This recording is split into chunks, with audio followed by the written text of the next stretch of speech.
It's not ideal to be cut open. Just moving back and forth like this. You like, what's going on down there? Postpartum anxiety came and backhanded me, and I was like, Just "Whoa!" take a day by day. I love motherhood. How your life just gets altered like that. We gonna get this baby out of here. Like you have to create and cultivate your village. You have to create and cultivate your social media. Trying to be clear, I'm not doing this no more. I don't like it. I will want to do things with them, and just be among them. So, welcome to another episode of Autonomous Birth. Today, I am joined by Pamela. I met Pamela at Mama's Recovery Circle, put on by Coach Ness and Lauren, aka Mom Mental Fitness. Follow both of them. I'll probably put their stuff in the description. So, if you could introduce yourself, your name, of course, even though I just said, but a little bit about yourself and a fun fact about you outside of motherhood. Okay. Hi everyone. My name is Pamela. I'm from Atlanta, Georgia. I've been living in the DMV area since 2011. I can't believe it's been that long. Well, off and on. I'm a military spouse and a mom of two. I just had a baby. My second daughter. I have two daughters. My first daughter is 3.5, and my second daughter is 6 weeks old. Well, correction, 7 weeks old now. A little fun fact about me is that I love Pilates. I was doing Pilates heavily before I got pregnant. I did Pilates throughout my pregnancy journey, and I just started back doing Pilates 2 weeks ago. So I'm almost at 500 classes. So very proud of that. I'm proud of that too, because Pilates is crazy. It I is. want to get into it. I've only done like the YouTubes. I'm Oh, like, this was the YouTube is like, what is it going to be like in the class? it's a challenge, but it's like an addicting challenge. So yeah. I'm gonna get into it one day. So to start, can you tell me how you felt when you learned about your first pregnancy? Um, with my first pregnancy, I was excited. I was shocked. I didn't think I would get pregnant that fast. I was 6 months into being married. So on one hand, we were like, we're married now. Let's try for a baby. We're in our 30s. So at that time, I was 32. So I felt like I had to kind of get started. So I was nervous but excited, and didn't know what to expect with the journey of motherhood and the journey of pregnancy. But it was, you know, an exciting time to start. So yeah. And did your pregnancy go how you envisioned? It did. Um, it was just a typical, like, well, towards the end, you're miserable, you're ready to not be pregnant no more. My pelvic floor hurt, so it was hard to walk. I didn't really work out that pregnancy, so I knew what to do differently for my second pregnancy. I ended up with this liver condition called cholestasis of pregnancy. And so with that, basically your liver doesn't like you being pregnant. So it can cause stillbirth if you well, actually, it's triggered by itching. So, like when you're pregnant and your skin is stretching, you're thinking itching is normal, but itching is bad. So, I went to my 37-week appointment, and I said I'm fine. It's just I'm a little itchy, and they ran my blood work, and my liver levels were so elevated that I had to give birth that same day. So, for the most part, the pregnancy was good up until that 37-week mark. So, yeah. I've never heard of that. Yeah, So a lot of people don't. So I joined a support group after to learn more because I was like, what is this? Like, what is cholestasis? Like, is my liver dying? Like, mhm. and so a lot of people don't know about it. So yeah. So did it happen with your second pregnancy as well? Sadly, like they say, if you have it once, you're probably going to have it every pregnancy. Some Mhm. people don't. Like, it's a low chance that you don't. And I didn't really have the itchiness, but when I gave birth my second pregnancy and they ran my blood work, my liver levels were more elevated than my first pregnancy. And the crazy part about it is I delivered at 39 weeks. I had an elected induction, but it makes me think like, oh my God, if I didn't do that elected induction, could I have ended up with the stillbirth risk? So yeah. See, I told you I get to asking questions. Ooh. So with the second pregnancy, knowing that you had it prior, they didn't like check it throughout, like the levels throughout your pregnancy, or is it just like only on that one time when you went to have the baby? So my first trimester, I asked to get checked because you have to do like biliary acid tests. Like that's not a normal test of blood work Hmm. that they check every time. So they did it in the first trimester, and since my levels at that time were normal, they didn't check it again. And I didn't have the itchiness, so I didn't really kind of every doctor's appointment. I wasn't going there saying, "Hey, check my biliary acid levels," which I should have now. So if I get pregnant again, I'm definitely going to be getting it checked like every appointment. Since I didn't experience the itchiness part, which I was thankful for, but yeah. Well, you learn something new every day. Mm-hmm. Because, and then like if you never had it before, you don't know. Like you say, if you're not itching, it could still be happening. Mm-hmm. Okay. And so, what did your pregnancy teach you about yourself and those around you? Um, Comparing, well, for both the first and the second, I've really learned about the importance of like having a support system, like having a community. My first pregnancy, I was in, actually at the time I was in Dallas, Texas.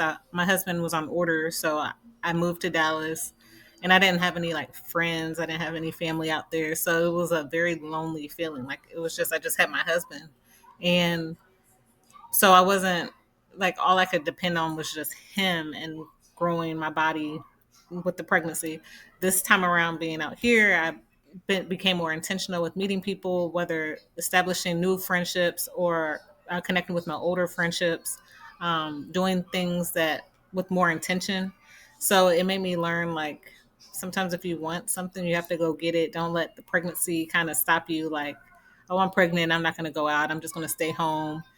Even with my working out, I just continued to work out, and everybody was so surprised that every time I went to Pilates or to the gym, they were just like, "Oh my God, you're still working out!" And it's like, yes, for my mental, yes, I need to. So, And so, tell me if you could tell me a little bit about that. I know you mentioned your military spouse. mm-hmm. Um, I know that looks different for different people. For some people, their spouse could be away. Others, they are present. It sounds like your husband was with you. You guys are just on a base in Dallas. Is that right? Yeah, well, in Dallas, he had like a special command, so we weren't tied to a base. He worked Mm-hmm. kind of outside of the airport. Um, Here, he's tied to a base, so he travels a lot. He's actually gone now, so uh, throughout the pregnancy, that was a little bit, well, up until probably about 6 months, he stopped traveling. But that was hard because it was just like, you're already pregnant and tired, and then I have to take care of my toddler. But, I just made it work. Is it like a point where they are like, okay, she's at this point, he needs to be home with his family, or is it just like they Uh, do it up until the paternity leave? no, the military is like, I don't want to say mission first because I don't want people to think like, dang, family don't matter. They always claim family, put your family first, but at the same time, military is like the mission of the nation comes first. So he did what he could up until 6 months, especially when I was starting to slow down. Um, and with my age and everything, like I think he talked to his command, and his command knew like, let's not put him on these work trips and let's just assign him to other people. So I guess it worked out. He didn't take his full paternity leave though, so he only took 1 month, and then he's going to take 2 months on the back end. So we'll see how that goes. Okay. And a little fun question: what was the wildest thing you cried about when you were pregnant? So I was addicted to Red Lobster, and I loved like, especially during COVID times when, because I had my first in 2022. Well, I was pregnant in 2021, so everything was still like shut down or like still really weird, and so we would always get it stuff delivered. And so one time, like I wanted Red Lobster, I wanted lobster mashed potatoes, and so my order got delivered, and I opened it, and it was a lobster baked potato, and I cried because I wanted mashed potatoes. And although it's the same thing essentially, one is just solid and one is mushy. It's not. It's not the same thing. So I cried and I cried and I was so mad. And I can't remember. I think I went back up there. Like I was tooling it back to Red Lobster. Like, no, I wanted lobster mashed potatoes, not baked potato. And I think they were like, but yeah. So that was the craziest thing. Ever since that, I was like, every time I eat Red Lobster, I always think about that situation. And so, with your pregnancy and your birth, kinda, what was your birthing team like? What am I saying? Did you have a doula? Or did you go to OBGYN? Those type of things. Okay, so for my first, I had got a doula because, I kept saying, get a doula, get a doula, get a doula. So I was like, okay. And I wanted a black doula. But in Dallas, Dallas isn't as diverse as this area, so it was really hard finding a black doula. I ended up finding one, but for my second pregnancy, but I didn't have a black medical team. I know like some people that was important to them, and I tried, but again in Dallas, the diversity wasn't like here. So, but my doctor, my OB was just amazing. I think she was Latino, and she was amazing, like just great, phenomenal. And even my nurse practitioner, who actually ran my test for my blood work for me to find out I had cholestasis, she was a white woman. So, sometimes when people are like, I can only do all black staff, it's like, sometimes that's not possible, but non-blacks are still great providers for black women. For my second pregnancy, it was interesting because for my first pregnancy, I was at a civilian hospital. For this pregnancy, I was getting treated at a military hospital, military base at Joint Base Andrews. So my doctor staff was pretty much kind of like whoever was on staff. So, but I had about 5 different providers that I saw. They were all phenomenal. And then I ended up giving birth at, Fort Belvoir Hospital. That's a military hospital. So the people that cared for me throughout my pregnancy were not the people that delivered. So I was terrified from that because I was like, like, how do I get to know the doctor that's going to deliver? So my medical team there, they were like amazing. I had a white male doctor, which was interesting because I never have male doctors. So I was like, okay, that's cool. And then um, the doctors that delivered me, they were like Indian. So it was like I had a very diverse staff. And so very amazing experience. I didn't have a doula this time. Reason being is because since I had cholestasis, I knew I had a chance for my first pregnancy, I knew I had a chance of getting induced. And I didn't really think that I needed a doula. And I probably may have needed to educate myself more on that. But going from my first experience to my second, I was like, a doula can't do nothing. Like, I'm going to have to get this baby out one way or the other. So, yeah, that's kind of what I didn't do for my first pregnancy. And with the second, how you said that that they were different from like each visit. Was that a source of anxiety for you, or was it like you just kind of went with the flow? Because, like you said, you're not getting to know the person that will ultimately be delivering the baby.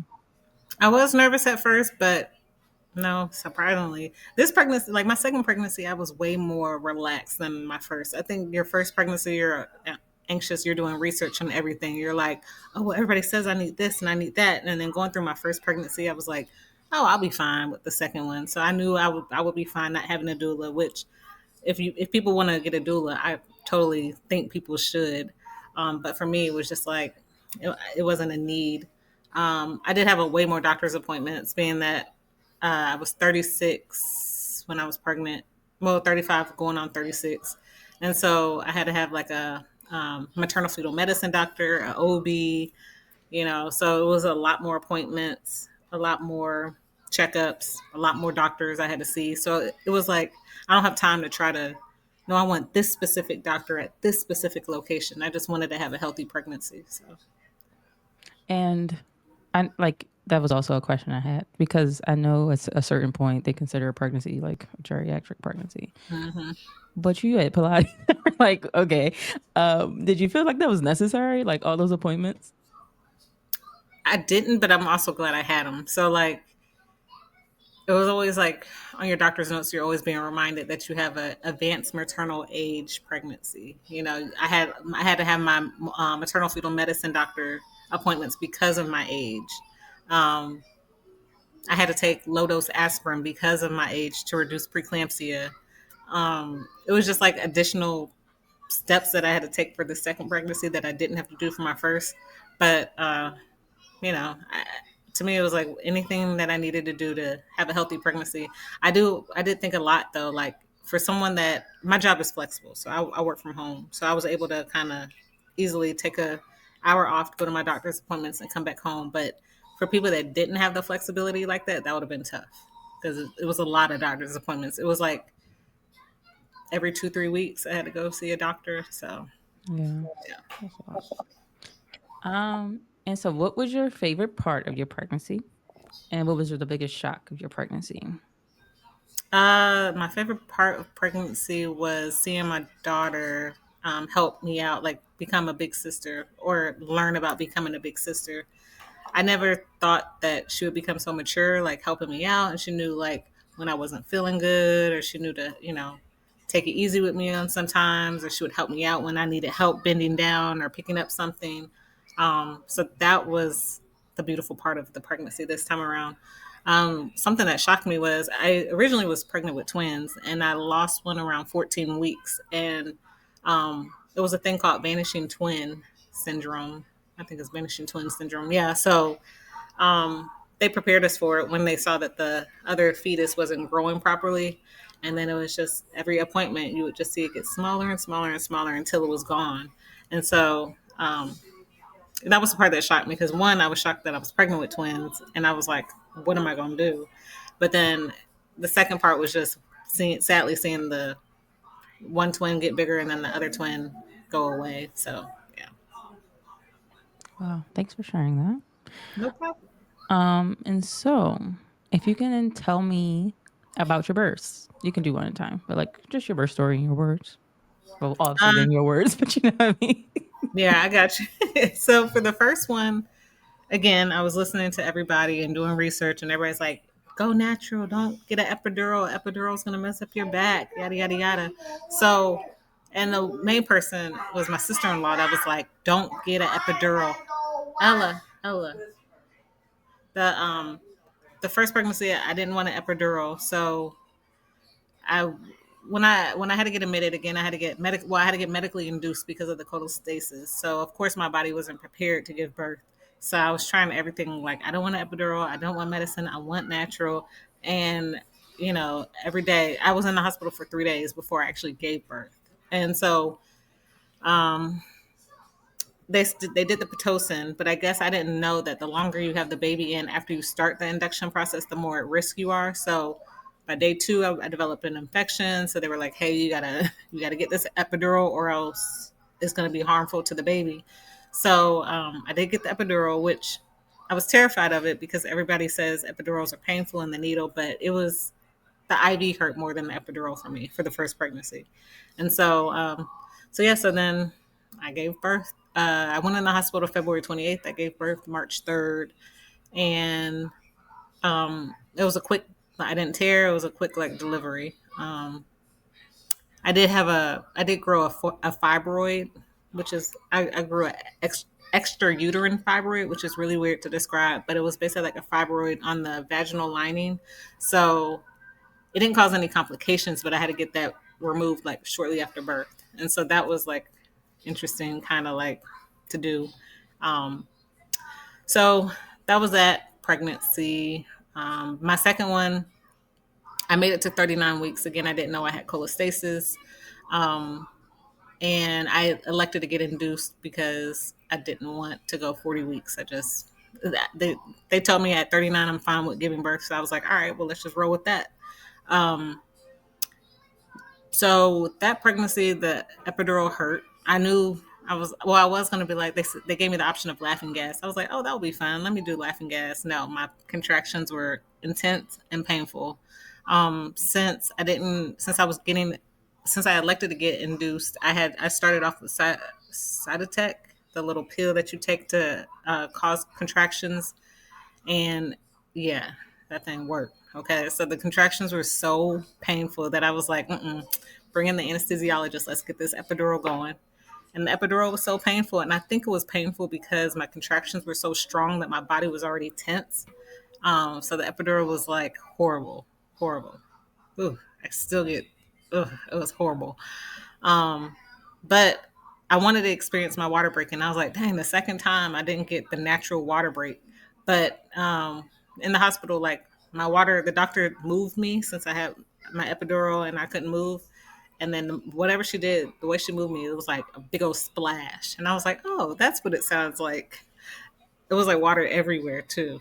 And so by the time they like changed the bedding and everything, it was like they came running in like 10 minutes later talking about it's go time. And I was like, oh, that was fast. So I think Pilates helped because I took a picture at 11:38 a.m. and I gave birth at 11:46 a.m. So it was like super quick. Like, So my confusion. I was like, wait. yeah, super, super quick. It was just like 3 pushes and she was out, just popped on out. So, yeah. And earlier in that conversation, you mentioned with your first pregnancy, your pelvic floor was bothering. Do you feel like with you doing Pilates the whole second pregnancy, that wasn't as prevalent? Oof. The first pregnancy, it was like I would cry because I was like, I can't walk. My pelvic hurts. Like every time I just, even in bed and laying on your pelvic, it was painful. But the second pregnancy was like, no, I'm still doing like legs and straps up in the air with Pilates. Like it was a completely different experience. So. I'm trying to think if I want to jump the gun because we already talked about Pilates. So I know you're about 7 weeks postpartum. Do you feel like it was a difference in your healing, your physical healing as well? Absolutely. People would be so shocked, like, because I started back working out around like 4 weeks postpartum, and people were like, "Oh my God, you're postpartum. You need to relax. You need to take a break." And I'm like, "But I feel good. I didn't tear with my second pregnancy. I snapped back real quick. I didn't bleed for long. Like I think I bled for like 2 weeks. It was just like a quick recovery." And I think because I treated my body so much differently than my first pregnancy that it really helped with my second. So Pilates definitely helped because even the recovery, like I went to Pilates today and like my body snapped back to normal. So Okay, so each daughter, what did you feel the first time that you saw her each?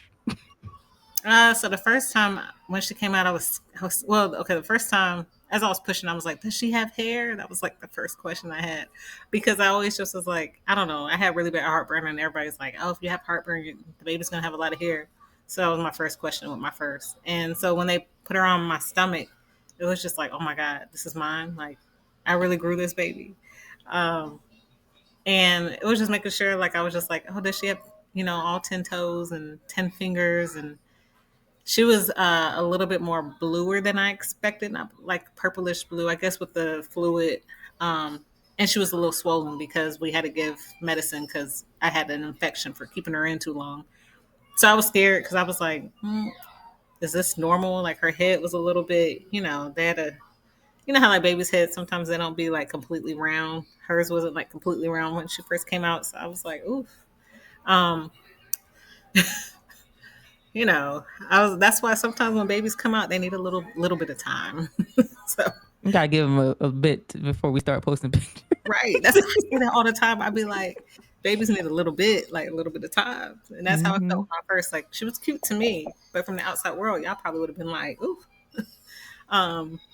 But for my second was just like a shock. Like it was like, ooh, she's here. Like all right.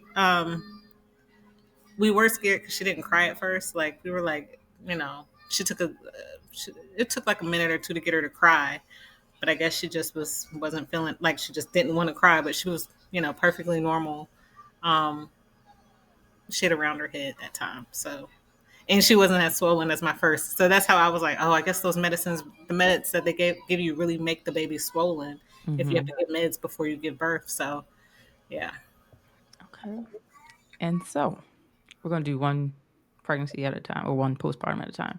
What was the first month like for you coming home with this brand new baby? So the first one from my oldest pregnancy, the first month was interesting. It was an adjustment.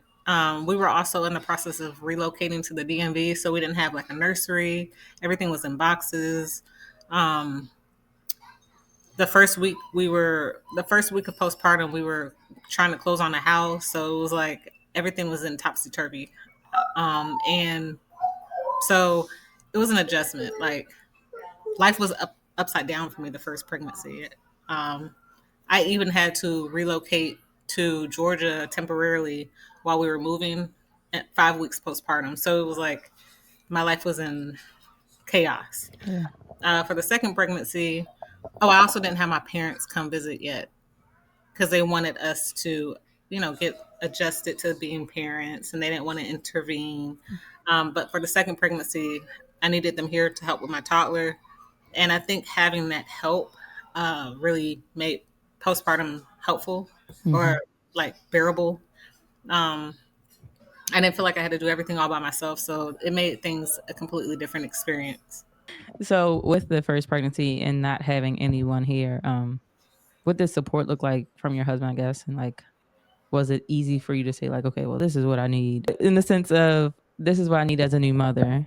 Um, was it easy for you to communicate that? And did you even know what you needed as a new mother? Oh no! For the first pregnancy, no, I did not know what I needed. I relied heavily on my best friend a lot. Um, she is a psychologist, so she would give me a lot of tips like, well, Pam, you have to just tell your husband what you need. Like some men just don't know. Like you don't have to feel like you have to do everything. And so she really helped us like come up with a plan, like because I'm trying to learn how to breastfeed. And so, you have the heavy pressure of trying to breastfeed. Um, and so she was like, well, maybe he can make the bottles while and you breastfeed. Or she helped us come up with like a healthy balance, and for me to learn how to like express what I needed because I just felt like as a new mom, I'm supposed to be doing this. I'm supposed to be doing that. Versus even at nighttime, like okay, maybe he can bottle feed while I get some sleep, or he can change the diapers or something. So um, I eventually found a way to kind of express my needs. Um, that really helped during the postpartum period. And you mentioned breastfeeding. Can you tell us a little bit about your breastfeeding journey, the highs, the lows, and how it went for you overall? So my first daughter, breastfeeding was hard because she had a lip and tongue tie, and I didn't know what that was. I just was like, breastfeeding is painful. Like I hate this, but I felt like I had to do it. Um, and so I started going to a lactation consultant, and then that's when I learned that she had a lip and tongue tie. So when she got that released, it was like a 180 experience for breastfeeding. Like she was finally gaining weight. It was less painful. Uh, I was like an overproducer, so that became tough. Like I felt like I was always full, always having to pump or breastfeed. I had to just be glued to my pump. Like every time I go to the store or to somewhere, it's like, oh, I got to keep my pump in the car just in case. So those are like the lows of it. Like some people will be like, oh my God, be thankful that you're an overproducer. And it's like people don't understand that it's also mentally daunting because you're constantly having to pump or breastfeed and never feel empty. Um, so for my second pregnancy, I am also an overproducer. I feel like I produce more milk now than my first. But I go see a lactation consultant every week. So I'm learning how to regulate my supply. So I think I'm starting to slow down my supply, which I'm thankful for. But and my daughter doesn't have a tongue tie or a lip tie, so she latched on immediately. She gained weight immediately. It was easier this time around. And I know you mentioned now that you work from home. Were you working with your first pregnancy or were your first postpartum? Were you working from home? Because it was still COVID time, so Mm-hmm. Okay. um, so I had no choice but to work from home, which I'm thankful for. Like that was another thing. I was like, what if I had to go into the office? I don't know what I would have done because I give so much kudos to the women that have to be pregnant and be present in person because, whew, That's a yeah. lot. That's why I was asking and I was wondering if with you overproducing, were you having to go to the office and manage pumping and all those So things? actually, yeah, for my first, I did go in eventually, and I think that also kind of made my supply go down because Mm-hmm. I I would take the metro into work, so I would have to take my work bag, my purse, my like lunchbox, and my breast milk, well, pumping supplies. So I'm like on the train with like 4 different bags, and I'm like, oh my God, this is too much. And sometimes I would drive, but at my job, parking is $25 a day. So I was Jesus. like, yeah, it's right off of the Smithsonian, Mm-hmm. like where all the museums are. So of course everything's overpriced. So I was like, I don't want to carry all this stuff. So sometimes I would just be too lazy to pump. And I think that started to make my supply go down. Mm-hmm. So yeah. So thankfully this time around I won't be going into the office. And if I have to, if they eventually call me into the office, I'll be like, I may need an accommodation because I don't want it to impact my supply like it did the first time. Let's be honest. How many times have you stared at your closet and thought, I have nothing to wear, even though it's full of clothes? Yeah, we've all been there. That's exactly where Kristen Johnson, the founder of SCB Luxury Styling, comes in. She's not your typical stylist. She's a style savant who helps women align their presence with their purpose. Her styling experiences are all about transformation, not just changing what's in your closet, but how you see yourself when you look in the mirror. So if you're ready to feel more confident, aligned, and authentic in your style, head to sophisticatedchicbrand.com and book your style assessment to get started. Because confidence isn't something you wear, it's something you embody. You mentioned that you have postpartum depression. Could you tell me a little bit about how you realized that and what steps you took? I don't want to say rectify, but what steps you took to get out of that space? So I realized I had it. I think my best friend, because again, she's a psychologist, I think she identified that I had it. I knew something was off because when people would be like, oh, the moment I laid eyes on my baby, it was love at first sight. I didn't have that. Like, I was terrified. I was like, how am I going to take care of this baby? I don't know what I'm doing. Like, what if something happens? What if she, you have all this postpartum anxiety of all the crazy scenarios that go through your head. Like, what if I get in a car accident? What if I get robbed? What if, all these crazy things that just is never experienced. But, now that you have something that you're supposed to take care of, it's a different feeling. I also cried a lot because I was just scared. I was just like, oh my God, I don't know what to do. Like, she's crying and she won't stop. Or um, my baby had jaundice, like really high jaundice. Both of them, I make jaundicey babies. And I know people will be like, oh, just put her by a window. No, like my baby was under the blue lights for 3 days in the hospital. And so they're like, oh, make sure you cover the eyes. In my mind, I'm like, oh my God, what if her eyes get exposed and then she's blind? And, it's like all these scenarios. It was like something new that I'm terrified of. And so yeah, I think for me, I would cry a lot my first pregnancy because I felt like, dang, did I make a mistake on having a baby? Like, and you can't, I felt in my mind, I was like, I mean, I can't give her back. Like she's here now. Like, there's nothing I can do. And so, how did I get out of that funk? It just, thankfully for me, well, at my 6-week appointment, I remember my doctor came in. She was like, how's everything going? And I just immediately started crying. And so I think she knew, like, okay. So she um, gave me a referral to a therapist. But at that time, everybody needed therapy. We were going through COVID. So therapists were like booked up. I think I went in July for I went in May for my postpartum appointment. They didn't have an availability for a mental health specialist until like July or August. I'm like, oh, at that point, like, I think I'll be good. I'll figure it out. I don't know how I got out of that funk. I think I just pushed through.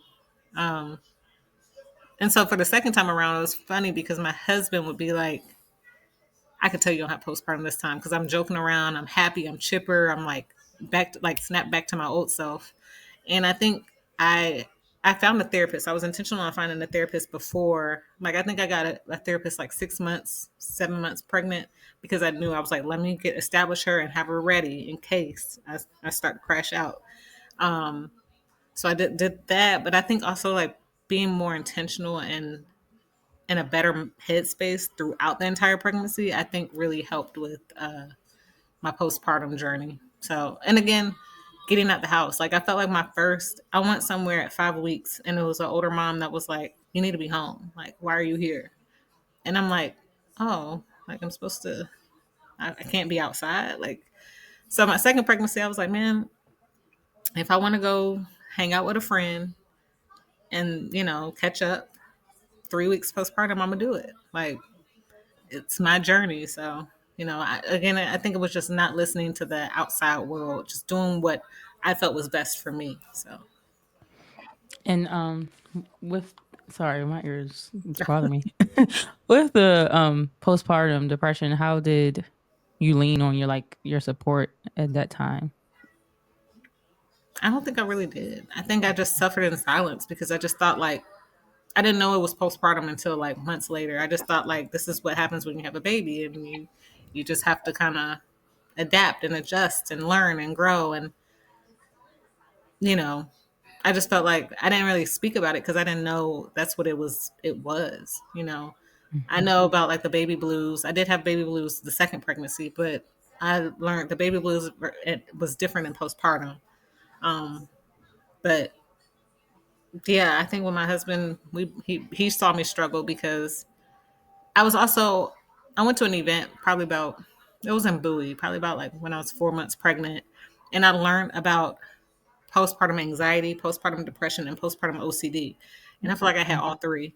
And I think because with the postpartum OCD, I didn't even know that was a thing. Yeah. But for your first, like I guess new moms, you want everything to be perfect. You Google everything, you read all the you read all the things like you hear about SIDS, you hear about like don't do this, don't do that, breastfeed versus formula, like all these things, and you're like, well, they say I have to do this, and it's like you really don't have to. It's like so I think the OCDness really triggered my anxiety, which triggered my depression because I felt like I had to be perfect. Everything had to be, and I felt bad because when my parents would come visit, I would have like a long list of like, okay, when you make the bottles, it has to be just like this. When you change the diapers, it has to be like this, do that. Like, and it was like, they told me like, it was almost, they were scared to even come around because they didn't want to mess up and they didn't want me to spaz out if I messed up.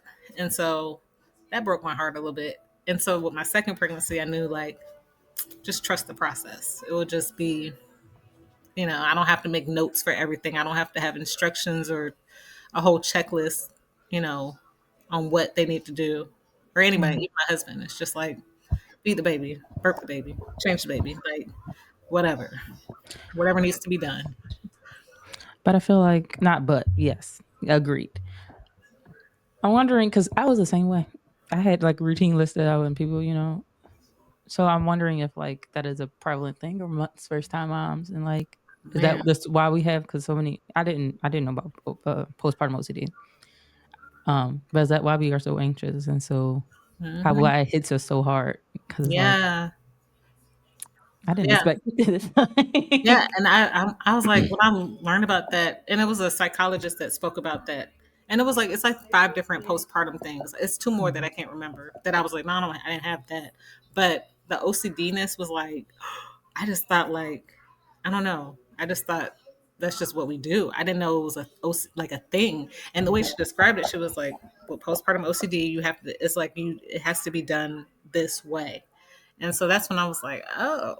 So I made sure not to do that this pregnancy. I was like, I didn't write when my mom come to visit. I don't write no notes. I don't have any checklists. It's just like, oh, this is a bottle warmer, dude.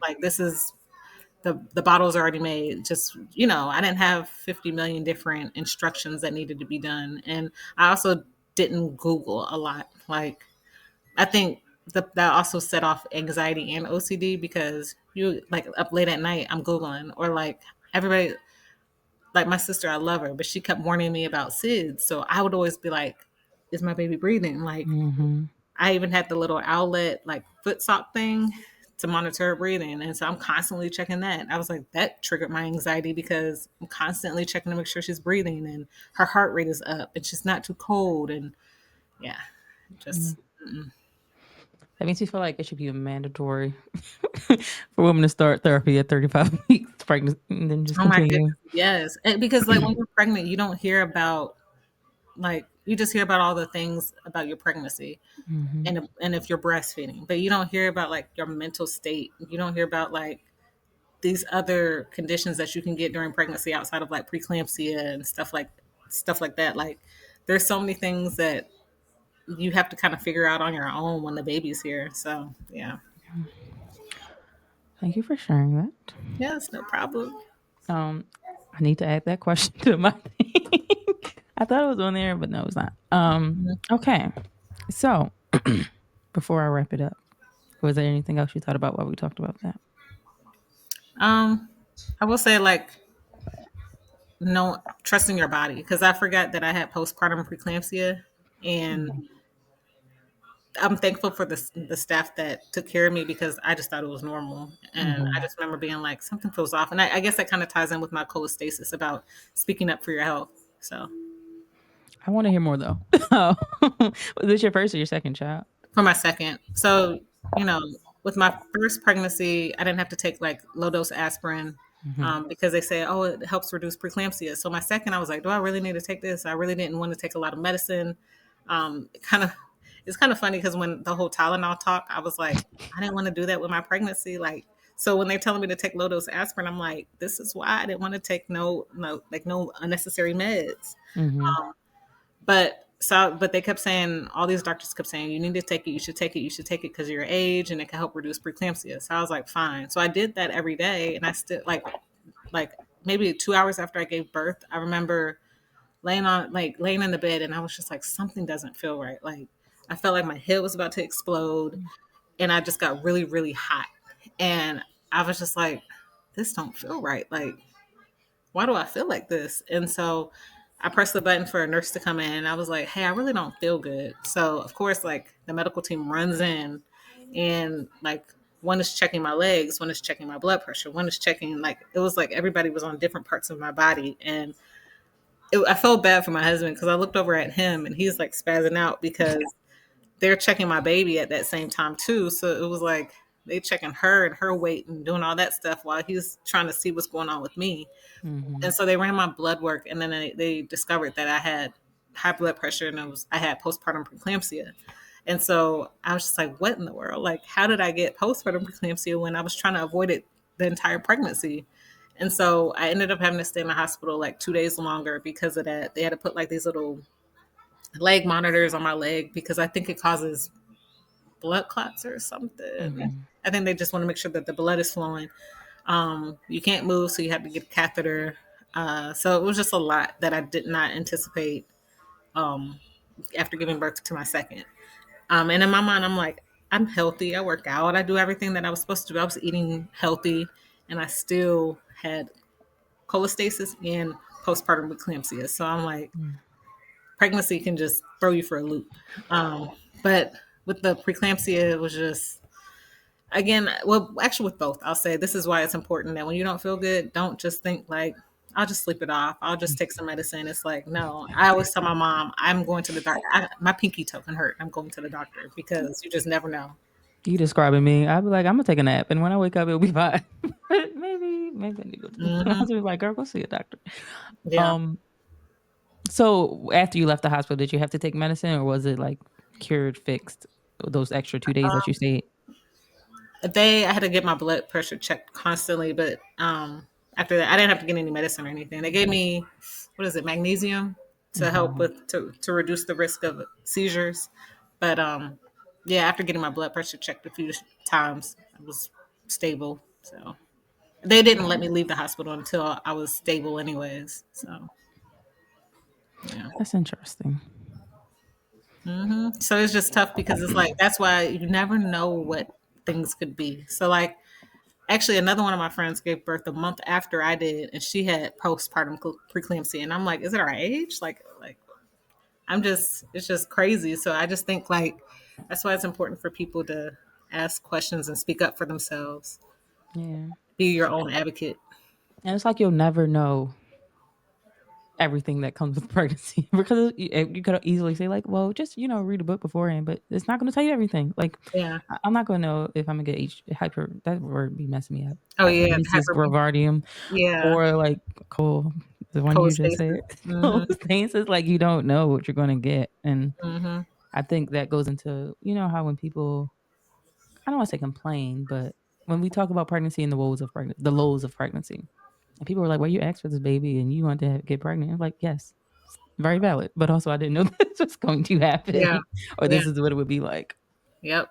Yeah. And it's hard because we always say everybody's experience is different, but it's also like sometimes it's also so similar. So, that could be tough. And I mean, I hate to always give unsolicited, like my second pregnancy, I was like, let me not give unsolicited advice to new moms because I remember how it felt when I was pregnant the first time. And that's what messed me up because I'm listening to so many different people at so many different angles.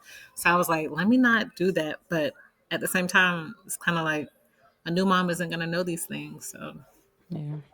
My unsolicited advice is always to, your baby. Like, more than you think. But like you saying, trust your body, trust yourself. Yeah. And then if you don't, then you can come ask me. Right. But like, That's true. Because my best friend, she's pregnant. She's probably due any day now at this point. Yeah, she's due any day now, knowing that it's October 12th. Mhm. But she hit me up last week and was like, I can't believe I'm about to have a baby. I'm terrified. Like, how do I know what to do? Like, what do I can't believe that I'm going to be responsible for a whole human being. And it's just like your motherly instincts will kick in. You don't think they will, but like you'll know what to do. Yeah. It's kind of scary, actually. I'm Yeah, it not. is. It really is like that. And that's what happened with my first. I mean, I was like, how you feel is normal. Like, with my Mhm. first, I was like, oh my God, I have a whole human being I'm responsible for. Like, what if I mess up? I can't get this back. I can't just be like, no, I don't want it no more. Like, you can't treat it like Yeah. a dog and take it to a shelter. Like, it's like it's mine. Yeah. The toddlers. And then, what's funny? I always tell people when they would check in on me with the second pregnancy, and I was like, having a toddler makes having a newborn a breeze. Like, I can have I can have multiple newborns, Mhm. but having a toddler with the newborn is like, ooh, you get a run for your money because It's a lot. yeah, and it's like then you have to be open to them because knowing that like they're going through a huge life change just like we are. Mhm. So I have to be understanding. Like, dang, my daughter is trying to adjust just as much as I am. So Yeah, and I think it's easy. Well, for some people, it didn't occur, but I feel like it's easy to forget that they are still 3 as well. Like, yes, they're not the newborn in the house, but they're still learning and developing and have big emotions, and like mm-hmm, we can't negate that and just mm-hmm, slide it to the side. Sounds crazy, but you know what I'm saying? Like, mm-hmm. yeah. But okay, sorry, I'm yapping at this point. No, that's How did your relationship with your partner evolve? Let's throw that. okay. Sorry about that. No problem, no problem. It was a learning experience because we argued a lot. We Mhm. even argued in my second pregnancy, and I felt bad because my mom would be around, and she would just be sitting here listening to us argue, and um, it was just I don't even know how to. It was just a lot of frustrating. I mean, I guess when you're sleep deprived and Mhm. you're overstimulated and you're overtouched and you're just like, ugh. So, um, the first pregnancy, I can't even remember. It was like so much pregnancy fog. I think it was also hard because again, like I had to separate from him at 5 weeks postpartum because he had to stay back for the military and I went to my parents in Georgia to get some help for a month. So we were like Mhm. apart for a little bit. That was rough. That was really tough on me. Um, and then we got back together like up here. Well, not when I say got back together, not like we like separated, but we were just living separately because of the military. But when we came back together, I think we jumped back into the swing of things. It was just still tough because I didn't have help. So we were back in Maryland, but my aunt and uncle were here. So actually, they did help us out. So it wasn't too bad. We were just at that time our house was delayed due to the COVID pandemic. So we were still like every week waiting for a house to be built. So it was just stress on that. But for the second pregnancy, I think outside of our arguments that my mom had to kind of listen to, I think we learned how to adjust. Yeah, I don't know if I don't know. I'm curious to know if other couples like just breezed on into postpartum, No, girl. but okay. That's exactly why it's a question because I think it's just such a transition for both. And like for me and my husband, I feel like I was crazy. I mean, not crazy, but it was very much like how you said. I feel like I need to do everything, and sometimes he would do stuff, and I'm like, why are you doing it that way? But it really didn't matter. He was doing Yeah. it, and like it was getting done, and you just want it done that way because you're being a maniac. Mm-hmm. So no, it happens. That's why I Okay. have that one. Yeah, and that's why I always tell myself like, thank goodness for a solid marriage because Yeah. I could see how people like crumble in the Hmm. postpartum stages of their marriage because it's a lot. It's a lot Hmm. for the man. It's a lot for the dad. It's a lot for the mom. It's just yeah. Yeah, until like how earlier you were saying it's hard for you. It was hard to verbalize because I went through the same thing. What I needed, and then he like, well, girl, I don't. You can't tell me what you. I know what you. It's just like a lot of unknown. Yeah, and Just I trying to would figure it spend out. I would spend a lot of nights like researching. So then in the morning, I'm like, oh, we have to do this. Like, what do you Hmm. mean? Like it said Google says we have to do this, and so for the first pregnancy, I was trying to do everything by the book. For my second pregnancy, I'm like, she'll be all right. She's good. Absolute same. Hmm. I was like, I just as long as you sleep and eat, I Yep. just really can't stress about it at this point. Hmm. You just said something about it made me want to ask a question about your pregnancy.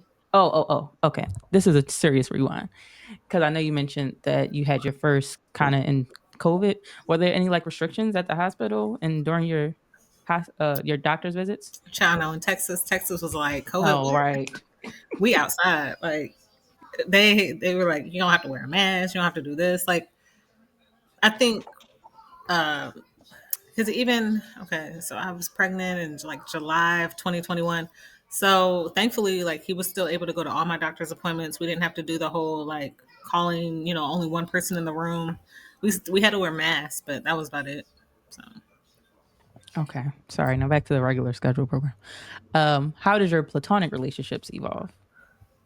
um,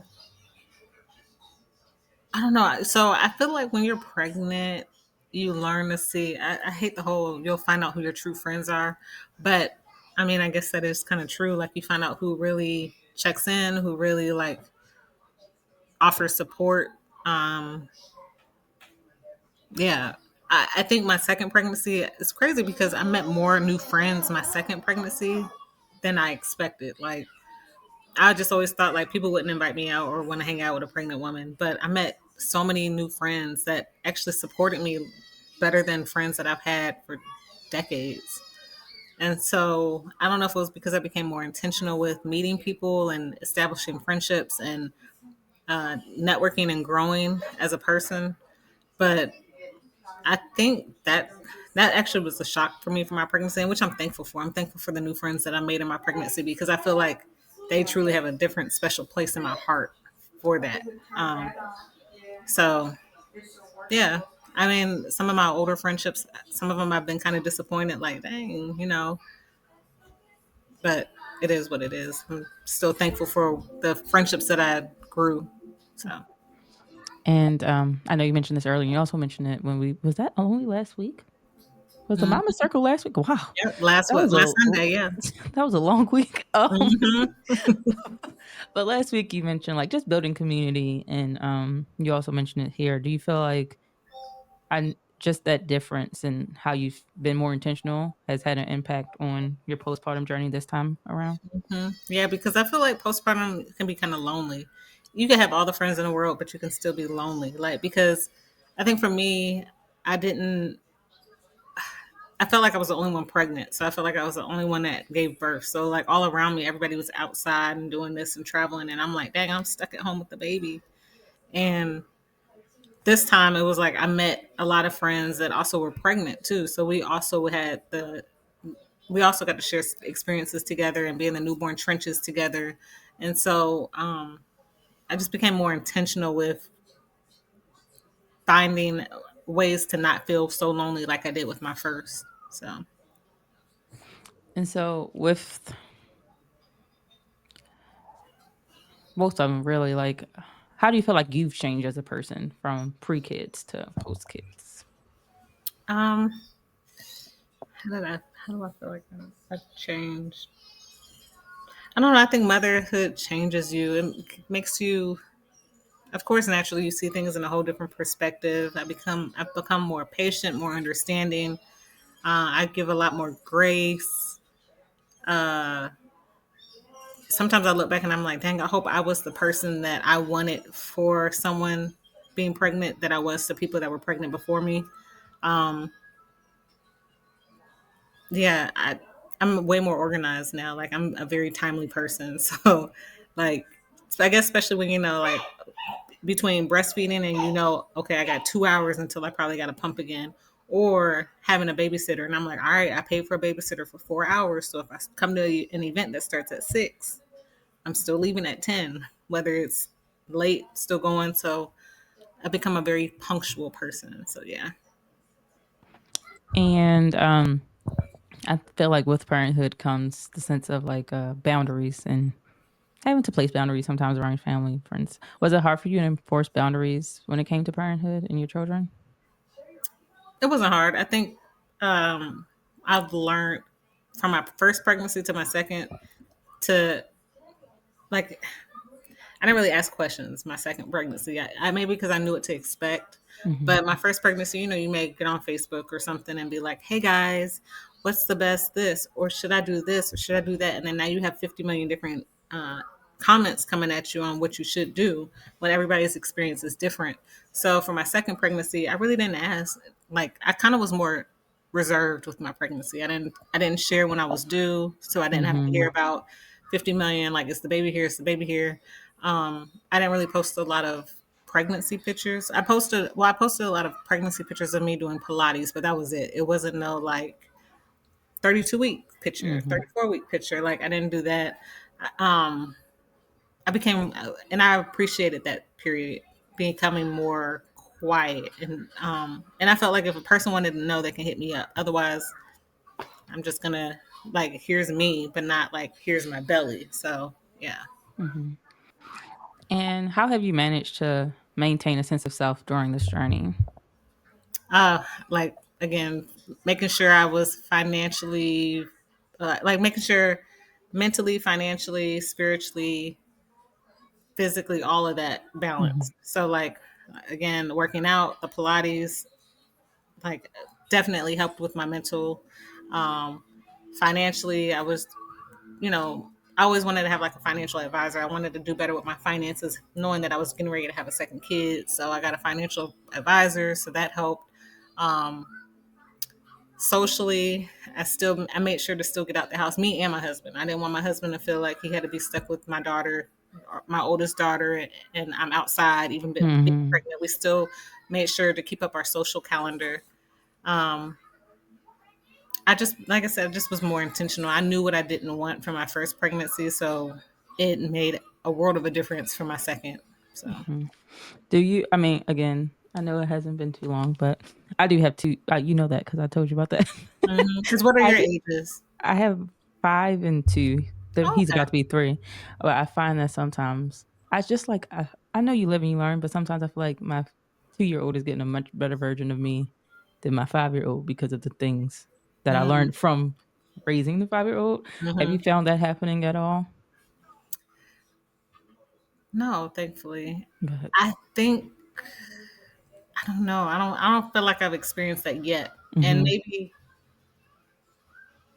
maybe I might feel that way when both of them get a little bit older, like when maybe like my youngest is like 6 months.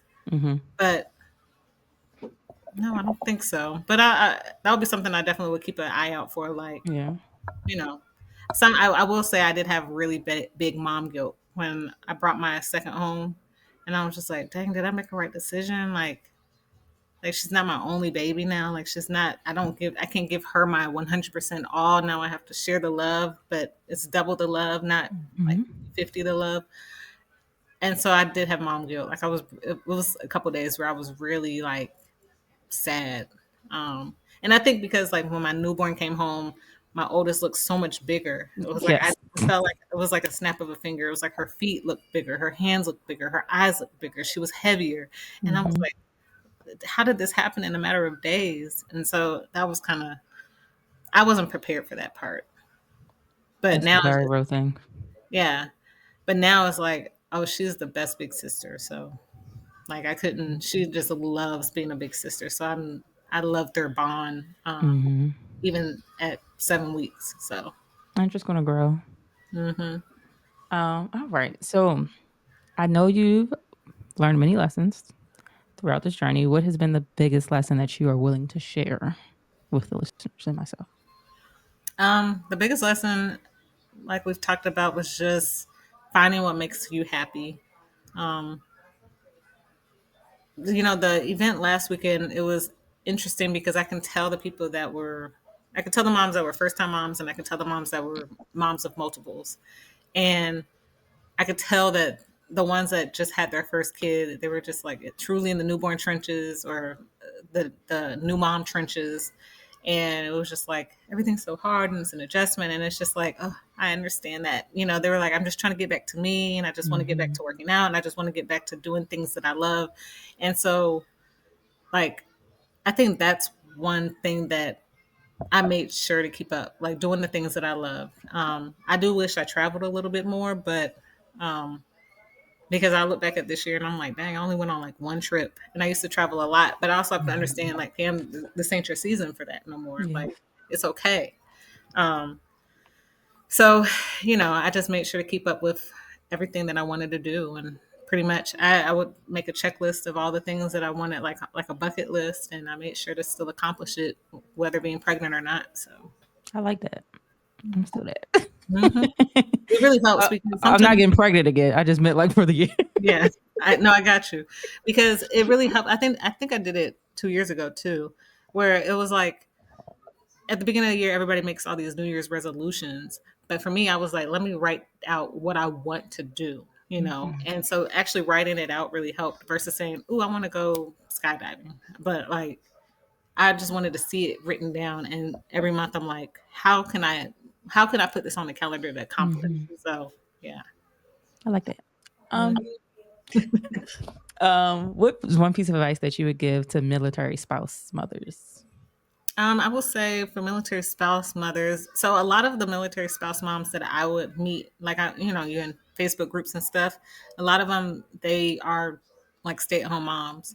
So, or they were becoming a stay-at-home mom if that was their first kid. And so again, it's just community. I really, that was my word last week on the Polaroid station. It was just that community really matters. It's just getting out the house and like doing something and relating to other people, you know.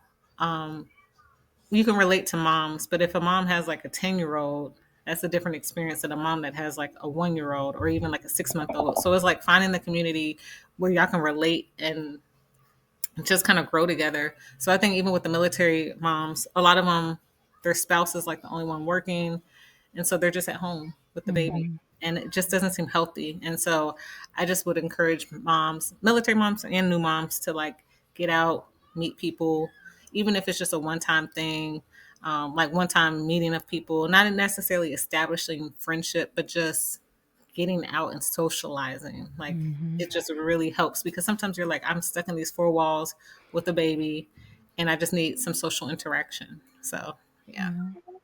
And I think like I read this book, Anatomy of Anxiety, kind of relevant, but like it was saying the more you isolate, the worse things will be.